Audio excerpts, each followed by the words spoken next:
Shalom, მეგობრებო, მოგესალმებით. ყველას ვაგრძელებთ ჩვენ საინტერესო ბიბლიური სიუჟეტების განხილვას და როგორც დაკვირდით წინა ვიდეოში დღეს ვისაუბრებთ ბიბლიური სახელების მეორე ნაწილზე. ჩვენ ვისაუბრებთ წინა ვიდეოში მეფეების სახელები, რომლებიც წინასწარმეტყველად გველაპარაკებიან ესხატოლოგიურ მოვლენებზე. ჩვენ გავშიფრეთ პირველი 4 სახელი, რომელი მეფეებიც იყვნენ. ეხლა გავშიფროთ დანარჩენი 5 მეფე, რომლეთანაც ისინი შეებრძოლნენ. შემოკარგებო, დაბადების მე-14 თავში აღწერილია პირველი მსოფლიო ომი, ესე ვთქვათ, რადგანაც მონაწილეობდა სულ 9 მეფე ამ ომში. და ისინი ომობდნენ ერთმანეთის წინააღმდეგ. ეს არის ჩაწერილი დაბადების მე-14 თავის პირველ მუხლში. ეს ისტორია. მოდი წავიკითხოთ დაბადების პირველი მე-14 თავის პირველი 2 მუხლი და გავაგრძელოთ ჩვენი სახელების განმარტება, რომლებიც ესხატოლოგიურ მოვლენებზე გვესაუბრებიან.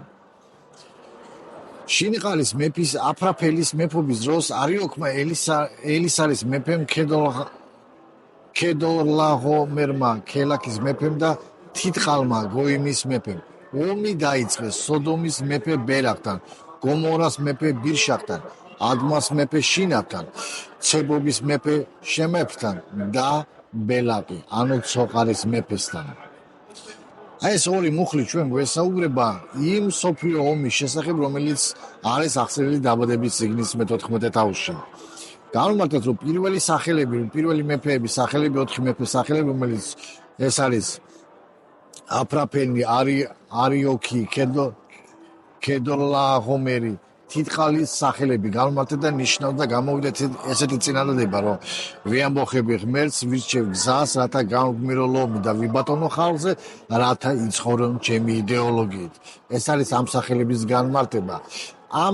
ამ მეფეებმა ჩვენ ვთქვით, რომ ეს სახელები წარმოადგენს მათ იდეოლოგიას, მათ არს, მათ სამეფოების იდეოლოგიას, რას წარმოადგენდნენ ისინი.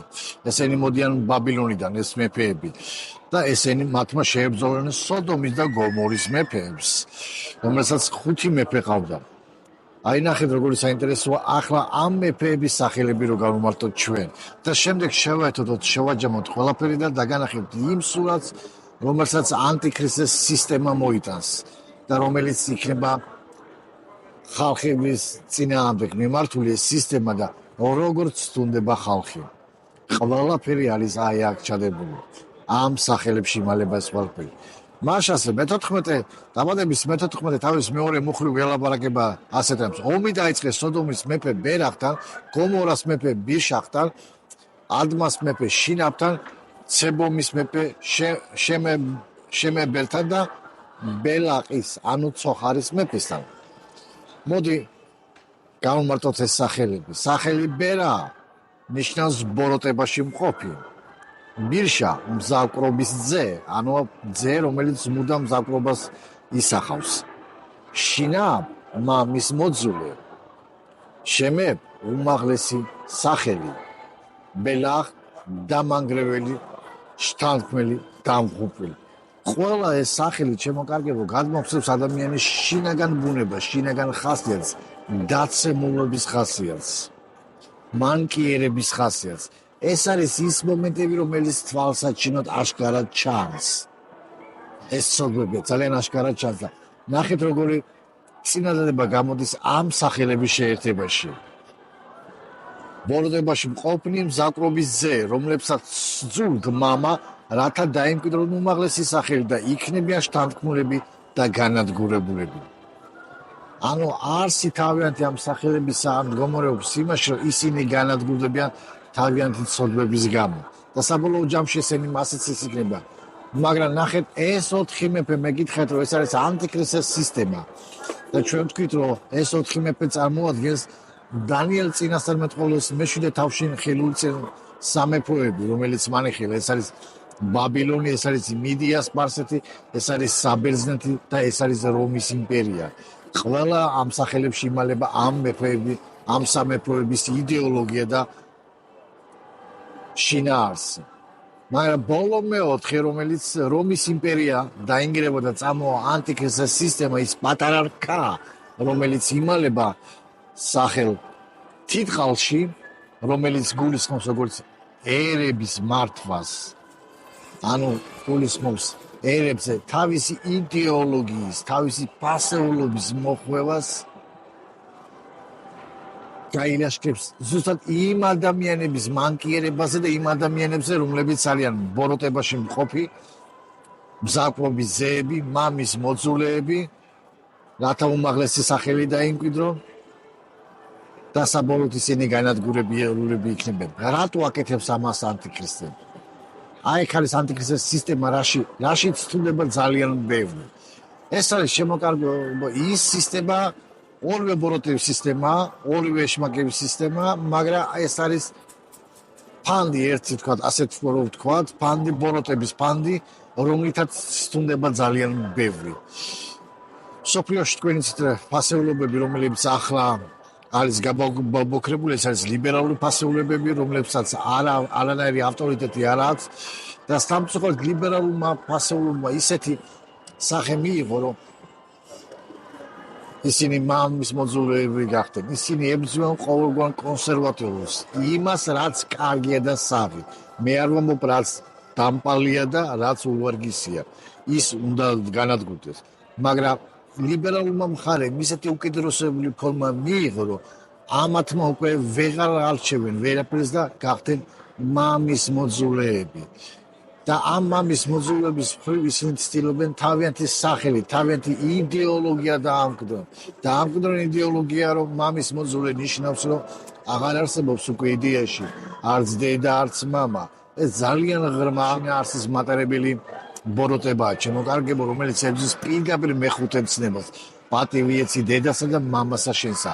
უკვე მეხუთე მცნებაში ჩადებულია გენდერული თანასწორობა. არის მამრობითი გენდერული სქესი და არის დედრობითი გენდერული სქესი. და მამის მოძულეების სწორად ამ გენდერულ სქესს უთხრამენ. ამ კანონს უთხრამენ, ჩემოკარგებო და ანტიქრისტეს სწორად ამ რელიგიური, შენიღბული, თითქოს მორალური პრინციპების გამო წავა ამის წინააღმდეგ. და ძალიან ბევრი ზედაპირულად მორწმუნე ხალხი. ზედაპირულად მორწმუნე ხალხი, მე ვამბობ, ვინც მორწმუნე არის მემკვიდრეულად და არა არსობრივად და გააზრებულად. მემკვიდრეულად ვამბობ, ვინც ადამიანებს მე პატარაობაში მომნათლეს, მართლმადიდებელი ქრისტიანი ვარ და არ იქა всё. მე ვარ ქრისტიანი. მას ეს გონია ქრისტიანობა და ესეთი ადამიანები ზუსტად აიღებენ ანტიქრისტეს სისტემის მხარეს და გაილაშქრებენ ზუსტად ამ ხალხის წინააღმდეგ და ამაზე გაიმარჯვებენ და რო გაიმარჯვებენ ეგონებათ რომ ჩვენ გავაკეთეთ ყველაფერი. მაგრამ არის აბრაამი, ჩემოკარგებო, რომლებიც მას დაამარცხეს. აბრაამი ეს არის ის რწმენის ხალხი, ის მორწმუნე ხალხი, ის ნათამალი ხალხი, რომლითაც გაიმარჯვებს ღმერთი თავიანთ მტრებზე. მე არ ვამბობ ომს. აქ ჩვენი ბრძოლა, როგორც პავლე მოციქული ამბობს, ეს არ არის სისხლი და ხორცის წინააღმდეგ, არამედ ჩვენი ბრძოლა არის ჰაერში გაბოროტებული სულებზე და მის ძალებზე. ეს არის მორწმუნეს ბრძოლა, მაგრამ მე გეუბნები, ეს იდეოლოგია, რომელსაც 4 მეფე წარმოადგენს და გაილაშქრებს ამ სოდომის და გომორის 5 მეფეზე. ეს ორივე სატანისტური სისტემაა, ჩემოკარგებო და არ შეიძლება მორწმუნე ადამიანმა რომელიმე მხარე აიღოს. მორწმუნე ადამიანმა უნდა აიღოს ბიბლიის მხარე, ღმერთის სიტყვის მხარე, რადგან ღმერთის სიტყვა გვამცნობს ჩვენ მკაფლობ თუ რა არის ღმერთის ნება და რა არის ღმერთის ცნება. ძალიან მნიშვნელოვანია, ჩემოკარგებო, რომ არც თუნდაც ლოზუნგებს არ გახდეთ. არ შეიძლება ქრისტიანი გახდეს ლოზუნგების მატარებელი. და არ შეიძლება ქრისტიანობა გახდეს იდეოლოგია. ქრისტიანობა არც იდეოლოგია, არც ლოზუნგი არა. ქრისტიანობა ეს ცხოვრების წესია. და ცხოვრების წესი ეს არის ბიბლიურად ცხოვრების წესი. ზუსტად დაბადების მე-14 თავი გვეუბნება იმას, მეკითხეთ დაბადების წიგნი ეს არის გასაღები ყველა მთლიანი ბიბლიის გაღებისა. ეს არის საფუძველი. თუ ჩვენ საფუძველს კარგად შევისწავლით, ჩვენ შემდეგში გავიგეთ ბიბლიას. დაბადების წიგნში არის მოცემული ძალიან მოკლედ, მაგრამ მერე მთელ ბიბლიაში ის იშლება და ვრცელდება და გვაჩვენებს მთლიან სულაც ამ ყველაფერს. მაგრამ მე დღეს გესაუბრებით ფესვებზე, საფუძველზე, საწვისი როგორ იწყება. ნახეთ როგორ დამალულია ამ მეფეების სახელებში ის რაც მომავალში მოხდება და რაც უნდა მოხდეს. ნაწილი ამ ყველაფრის ასრულდა ჩემო კარგებო. ასრულდა ეს 4 სამეფო რომელიც იმპერია იყო, ასრულდა. მაგრამ ასასრულებელია მეოთხე იმპერიიდან, რომელიც მეხუთე იმპერია, რომელიც იქნება რელიგიურ პოლიტიკური სისტემა. ეს არის პატარარქა, რომელიც დანიელმა იხილა ხილვაში და ამ პატარარქაზე ჩვენ ვისაუბრებთ შემდეგ ვიდეოებში ალბათ თუ ღმერთი ინებებს და უფრო კიდევ გავშლით ანტიქრისტეს სისტემას და ანტიქრისტეს საქმეს. ამას იმიტომ ვაკეთებ, რომ მორწმუნეებმა იცოდნენ რისი მოლოდინი უნდა კონდეთ მათ ჭეშმარიტად, რათა არ ცდომდნენ და არ გაყვლენ ლოზუნგებს.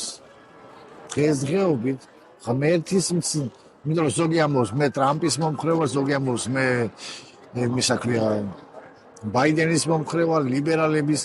ჩემო კარგებო, არც ტრამპის და არც ბაიდენი ეს არ არის ღმერთის იდეოლოგიის და ღმერთის რწმენის ხალხის მატარებლები. ყველა ესენი არიან ისევე ეშმაკის ინსტრუმენტები, ჩემო კარგებო. მაგრამ ისინი ემსახურებენ იმ სისტემას, რომელიც ეშმაკის მოგონილი სისტემა.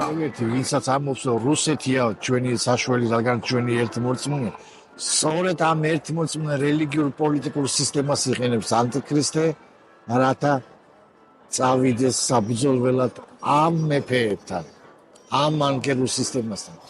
იდეოლოგია კარგია, ჩვენ ვეძვით ამ მანკერულ სისტემას, ამ ლიბერალურ გაუგუღმართებულ ფასეულობას, რომელიც არ ასხივებს გენდერულ თანასწორობას, რომელიც არ ამბობს რომ არც დედა და არც მამა, რომელიც ამბობს რომ ჰომოსექსუალიზმი ნორმალური ცხოვრების წესია. ეს იდეოლოგია თითქოს ერთი მხრივ კარგია, მაგრამ ეს არის ის იდეოლოგია, რასაც ანტიქრისტე ნერგავს მორწმუნეების გულებში. და ნაცვლად იმისა, რომ ამ ხალხს სახარება უკადაგოს და ქრისტე დაანახოს ამ ხალხს დევნის დანინდი და ტაბურეტკებით. ეს ანტიქრისტეს გზაა, ჩემო კარგები. და სამწუხაროდ სატანამ და ანტიქრისტეს სისტემამ უკვე ჩადო თესლი ბოროტი სწავლებისა, თითქოს დედა რუსეთი არის ჩვენი საშველი და ქრისტიანული სახელმწიფო, მე ქრისტიანული სახელმწიფო ეს არის ჩვენი საშველი. არა, ჩემო კარგები, კაცობრიობის საშველი არის ღმერთი და ღმერთმა მიცა ერთადერთი და სწორი გზა თავის ხალხს. მან არ მიცა რელიგიური სისტემები, მან არ მიცა რელიგიური მიმდინარეობები. ეს ყველაფერი ადამიანმა მოიგონა და ადამიანის სამწუხაროდ გახდა ეშმაკის ინსტრუმენტები ბევრ საქმეში. ღმერთმა მიცა ერთადერთი სწორი გზა და ეს გზა აღწერილია მის წმინდა წერილში და მის წმინდა სიტყვაში, რომელსაც ქვია ბიბლია.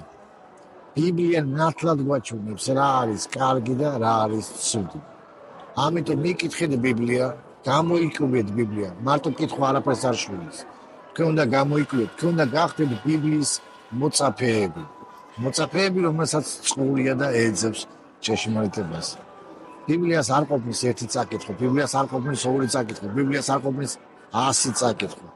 ბიბლიას არ ყოფნის ყოველდღიური წაკითხვა მთელი ცხოვრების მანძილზე. მაგრამ ეს არის გზა, რომელიც ჩვენ მიგვიყვანს იესო ქრისტეს შეცნობამდე. მის სულ შეცნობამდე. და ამ გზას ვადგებით ჩვენ, რომ ქრისტიანობა ეს არის ცხოვრების წესი, გზა, არჩეული გზა, რომ ჩვენ ვირჩევთ ვიყოთ მისი მოწაფეები. მაშასე, ეს მინდა დღეს თქვენთვის, მე თქვენ ეს არის მეორე ნაწილი ვიდეოსი, რომელიც თქვენთვის მინდა მალაპარაკა. ამიტომ ილოცეთ ჩვენი არხისათვის, რომ განვითარდეს, თუ ვინმეს გინდათ ფინანსური მხარდაჭერა ჩვენი კი ბატონო, ამ ვიდეოს ქვევით იქნება ფინანსური რეკვიზიტები და შეგიძლიათ გადმოიწყოთ თანხა ვისამდენი ეს არის ნებაყოფლობითი, არაფერს არ ვაძალებთ აქ ჩვენ. ასე რომ თუ სურვილი გააქვთ ჩვენ გვერდში დაგვედგეთ ფინანსურად, კი ბატონო, ნებაყოფლია, მაგრამ ჩვენი პირველი მოთხოვნილება არის ილოცოთ ჩვენზე. ილოცოთ ჩვენზე, რათა არხმა ფუნქციონირება არ შეწყვეტოს. მაშასე, მადლობა. გაგზელება იქნება ალბათ ღმერთის ნებით.